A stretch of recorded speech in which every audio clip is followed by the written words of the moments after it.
It contains several things.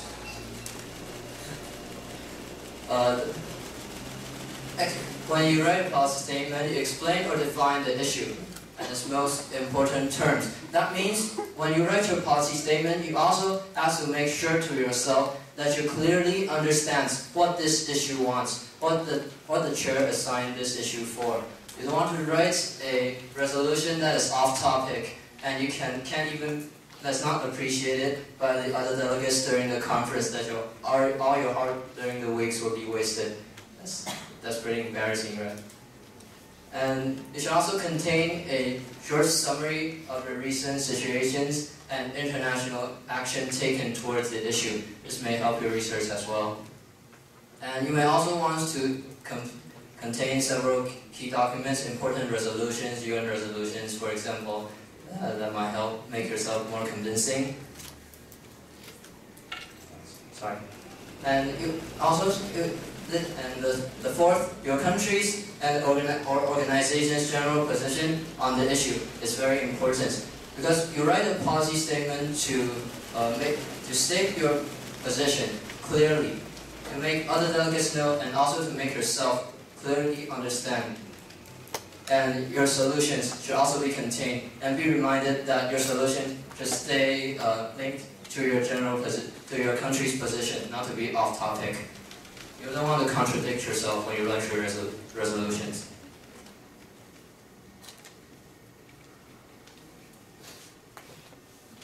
Well, when you write your policy statement, make sure to think about these. The current position your country takes, just as I just said, is very important. When you do your research, you may find past actions taken by your country, but you don't have to just stick to it. You can make changes, breakthroughs. You can write something, make breakthroughs for your country if you want, but try not to go too far-fetched or off topic. Don't write off too much that what your country can accomplish. Or something out of your country's power to do. And the second one means that to write the background to your country's position on the issue. Means that you have to understand the past of your country's involvement in this kind of issues and why you propose your solution.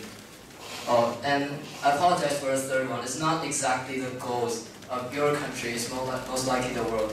I apologize for that mistake. And it means that you have to think about what your country and the world will benefit from this through solving this issue. Sorry.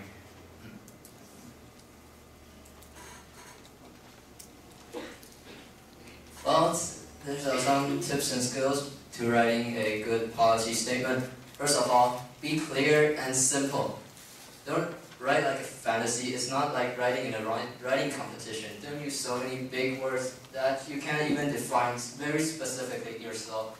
This could backfire if you use it in your resolution, and if other delegates ask you to define it in the conference. It's very embarrassing if you can't just answer a word you use in your resolution.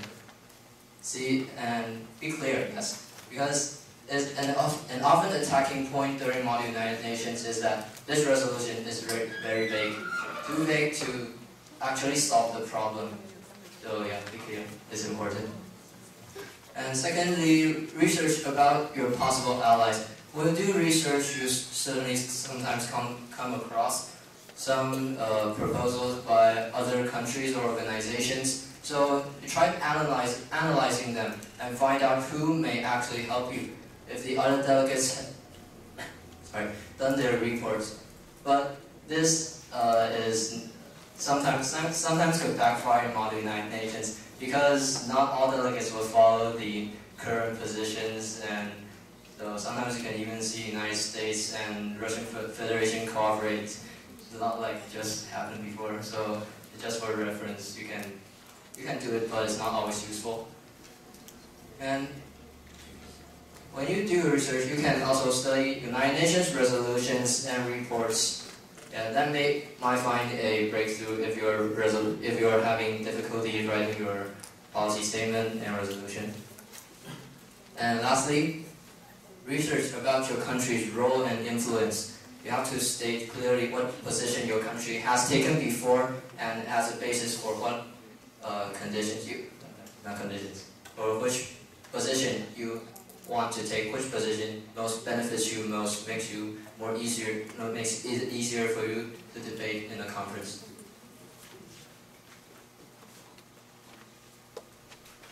Now, for intending main submitters, I'm sure there are lots of people here who want to main submit, and just as Teacher May and I just said, if you want to main submit, you can do some pre-lobbying, sending emails to fellow delegates before the conference itself. Well, some delegates sometimes send their full resolutions, just their full resolutions to the other delegates before the conference. This is not advised. We advise you to send your policy statement instead. Because if you send your full resolution, the other delegates would have a really specific idea,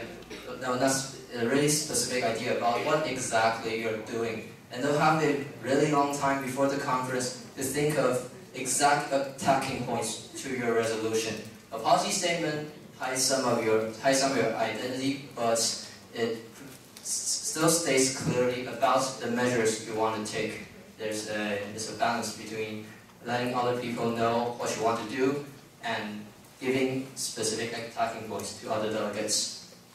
And so, since your policy statement ought to be sent to other delegates, if you want to main submitters especially, so be specific. Be specific about your position and the measures you want to take, so that delegates who agree with you can come to you and co-submit you or cooperate with you. And the delegates that don't agree with you wouldn't come and be your allies and find that your ideas are contradicting each other. Sorry, forgive me.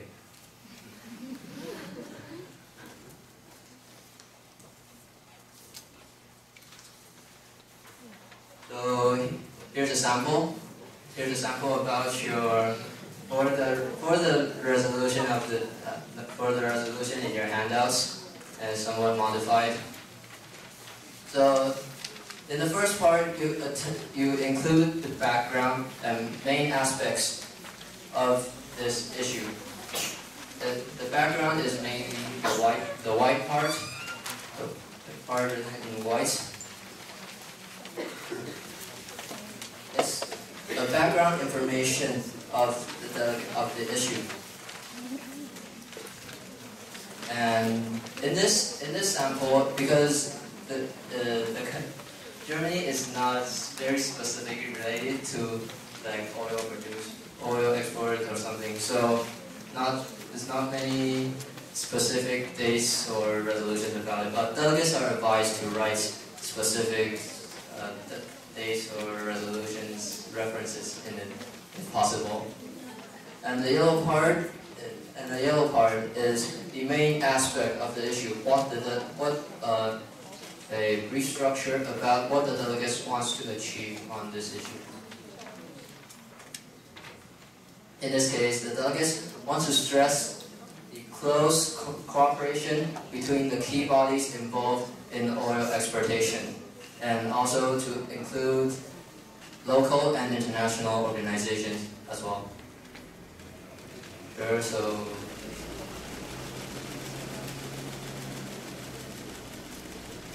well, the second part of your policy statement, you should include your country's position and its history of involvement in similar issues.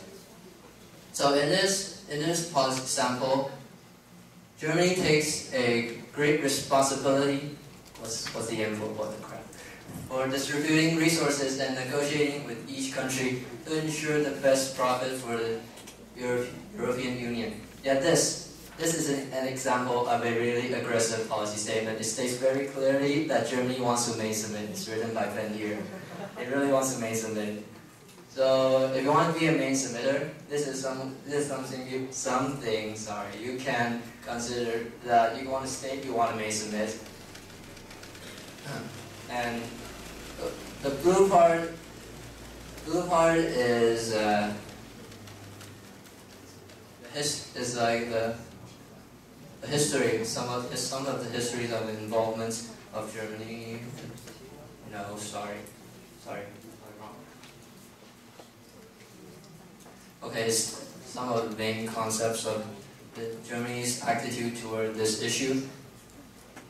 And here in the white part, he states again that he wants to make cement. He's really aggressive. In the third part of your resolution, and very importantly, you must state your possible solutions toward solving this issue. That's an really important part, so that our delegates can get a clear idea of what you're trying to do.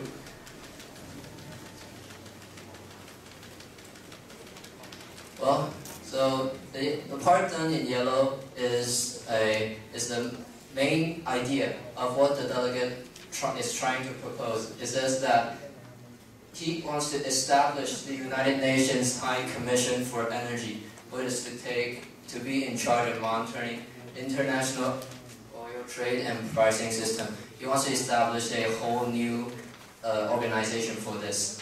I think he just debated on between Germany and Russian Federation. So, yeah, and this is a main concept. He wants to establish a new organization. If other delegates agree that the current organization is not capable of solving this problem, they might want to cooperate with him. They want to cooperate with him to form a new organization. But if the delegate who gets this policy statement does not agree that forming a new organization is practical, he may not want to cooperate. So you have to state it clearly so as to find your real allies. And you don't exactly have to stick to the orders like background and history of your country's involvement and then possible solution. You don't have to stick to that order. You can make changes. You can make changes to the orders, and it's flexible. But make sure that you're clear. All the delegates understand you, and you state all these main bodies clearly. That's it.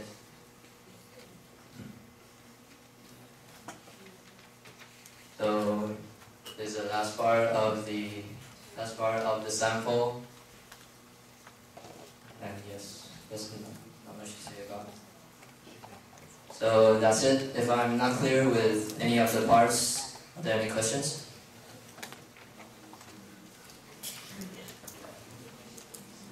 Right.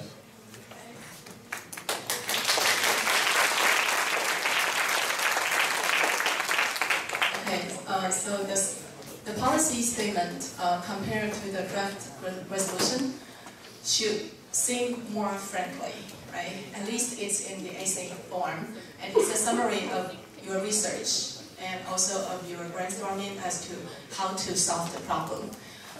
And then we will go on with opening speech. So we will give the microphone to Anthony Wong.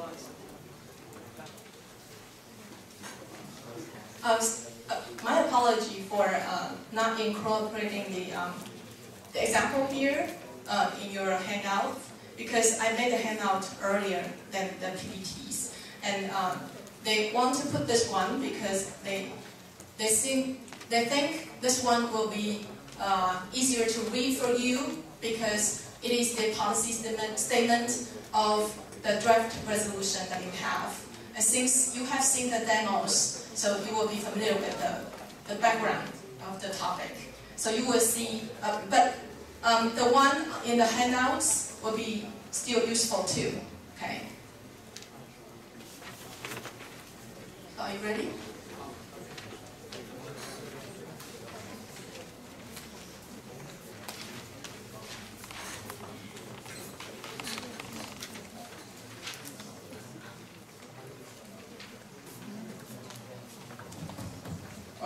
Okay, so good morning everybody. So it's such a great weather for you to get over here really early, right? I believe most of you are very tired now, so I'll try to make it short. This is the last one, so hold on. Okay, so my name is Anthony Wong, so if you have any problems, you can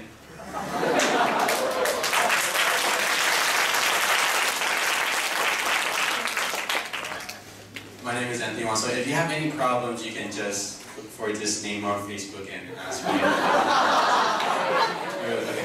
So today I'll be talking about opening speeches. I believe that previous speakers have mentioned about opening speech, but I'll go more into opening speech and talk about the details about it. Wait, it's not working. Okay, so today I'm going to talk about when and how long an opening speech is. I'll also be talking about how you do it, which is the process and the procedure of an opening speech. I'll also be talking about why we do an opening speech, the purpose of the opening speech. I'll also be talking about what a good opening speech should include, and also delivering and writing skills. These two are really important because it decides whether your opening speech is good or bad, so you probably want to pay extra attention when I'm talking about these two. Sorry about that.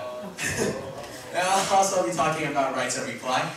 And it was also mentioned before, but I'll talk more about it. And also, we will do a demo. Okay, so some people ask me, is opening speech just a 60 seconds introduction? Well, I would say no, it's more than that. Because opening speech is a really essential part of the Model United Nations Conference. I would say it's like a drums in the band. I wouldn't say it's a composer, but I would say it's the drums. It's like, it looks not really important, but when you get rid of it, all the things go wrong. The rhythm, the tempo, everything goes wrong. So it's just like opening speech. It looks not really important, but if you screw it up, then everything will go wrong. So it's really important, yeah. Okay, now I'm going to talk about opening speech. Just as how it looks like, the opening, meaning it's the first thing we do. So it's the first thing we do in the Model United Nations Conference after we take the roll call. And also lobbying follows right after. And I'll show you the connection between lobbying and opening speech later. Now I'm going to talk about how you do an opening speech. Well, basically, 5 delegates will be called by the chair each time. Well, it's not every conference it's 5 delegates, but mostly the chairs will call a certain number of delegates to approach the podium. And I believe in Tiananmen 2013, all the consuls is 5 delegates at a time. So you don't have to worry about this. And after a delegate finishes doing his opening speech, finishes delivering his opening speech, they can't just go back to their seat. They have to stay in line. And the reason for that is because you have to wait for the right to reply. Okay, the right to reply. And I'll talk more about that later. And after the right to reply, delegates can go back to their seats. Yeah. Now I'm going to talk about the purpose of an opening speech. So basically, opening speech is something for you to state your position.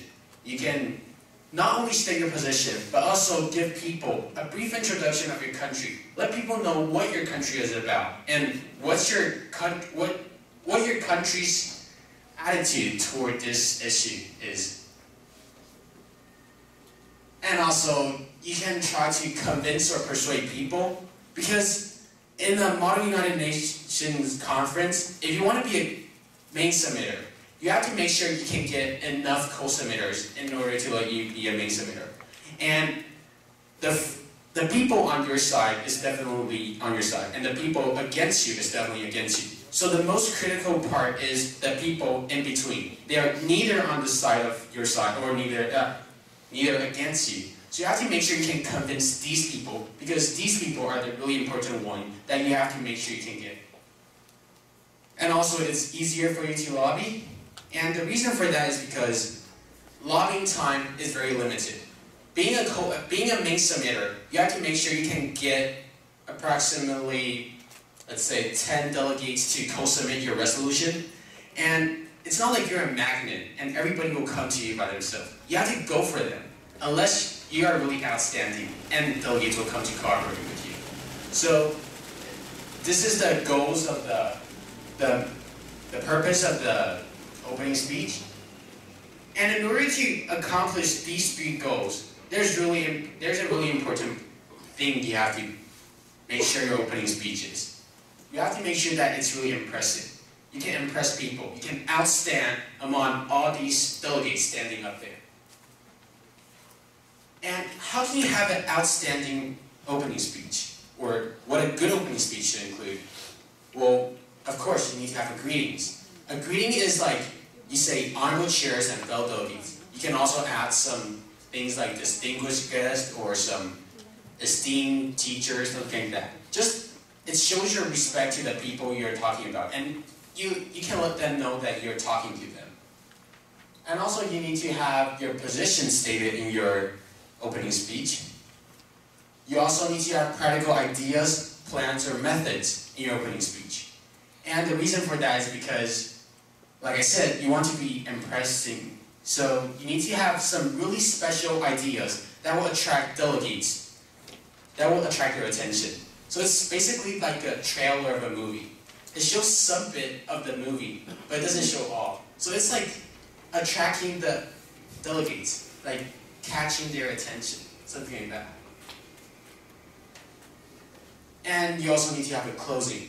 And there are a lot of ways to do closing. Well, what I usually do is I say, oh, please cooperate with me, or please be my ally, something like that. There are a lot of ways to do it. Okay, now I'm going to talk about the skills, the writing and delivering skills, in order to make your opening speech awesome. So basically, you have to be clear and loud. You don't want to have marbles in your mouth, or you don't want to mumble. You want people to hear you, to clearly hear you what you're saying. And you also don't want to whisper. And you have to clearly state your position.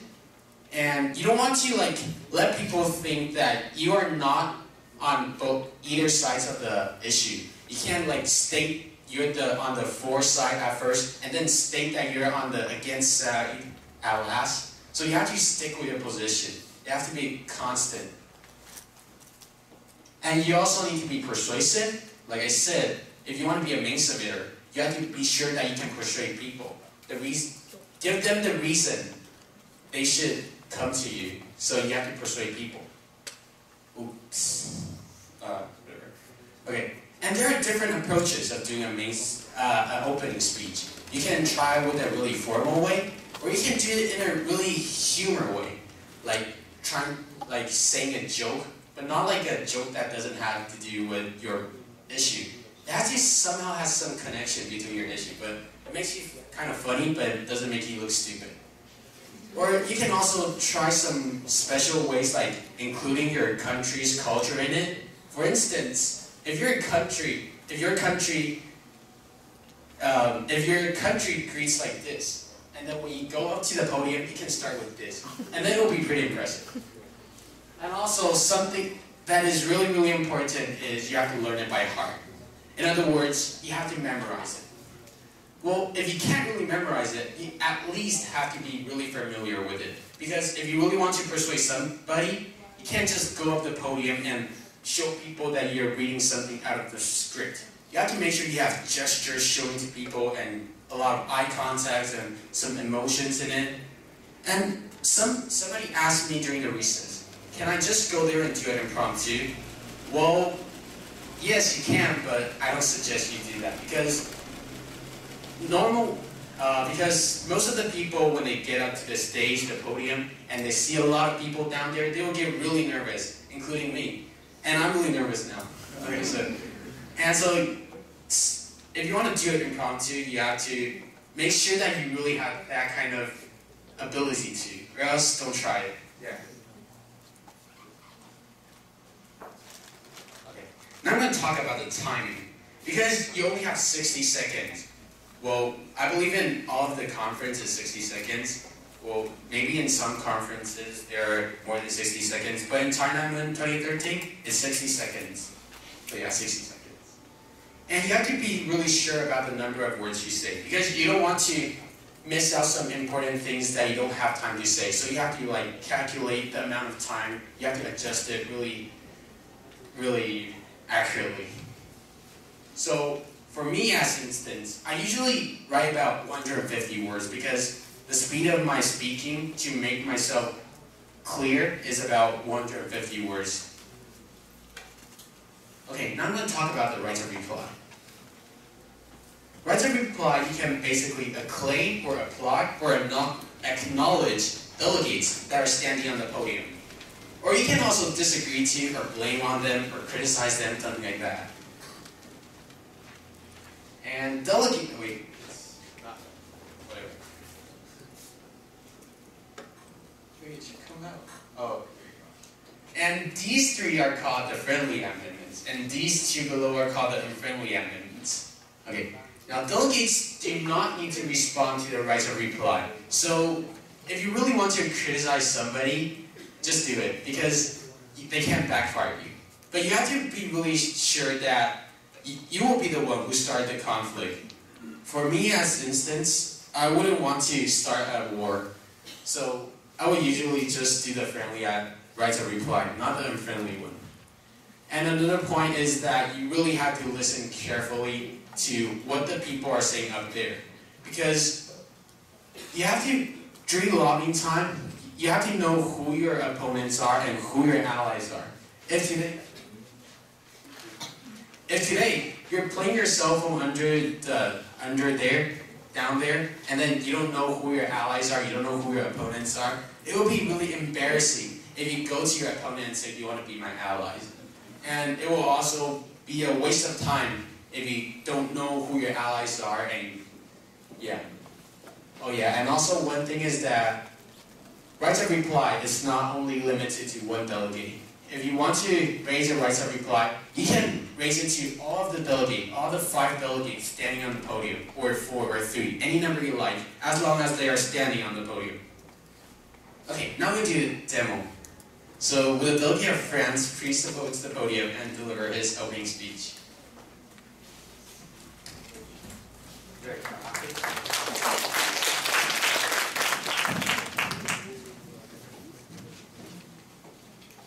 Honorable chairs and fellow delegates, recently the so-called Occupying Wall Street assembly started in New York and then spread to cities all over the world. They caused great threat to social stability and business operation. Also, many extreme political and social groups have caused thousands of deaths and injuries, as well as political turmoil, economic slowdown, and social insecurity. Besides, improper handling of the issue of the rejection of the political doctrines based on discrimination and xenophobia could lead to an unsteady society. Since both of these two issues hamper the development of society, France proposes to limit the right to assembly and association to increase the efficiency of governance so that the government can do what is best for people. Regarding the issue, France would like to propose some practical ideas that would not only benefit the human beings and at the same time raise the efficiency of the operation of government. France calls upon all nations to cooperate on the issue of the rejection of political doctrines to ensure a stable society. France is looking for cooperation of the House. Thank you. Thank you, the delegate of France. Let's give an applause again.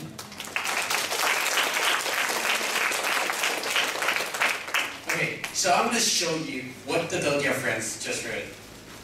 This is what he just read. Okay, and I'm going to sort of like categorize it, and I'll show you guys whether it matches to the things I said a good opening speech should include. So it has its greetings over here, the chairs and fellow delegates, and the blue thing over here. Is it not clear? Well, let's change the color. Okay. Good job, Alan. Okay, so you can see the colors, the words in yellow. This is called the background, and I didn't list out that you have to write the background, but the delegate added a background into his opening speech, which made this opening speech even more magnificent. And also, we have to change it, all of them into yellow. No. The blue part, the blue part. Oh, sorry. And also the next page.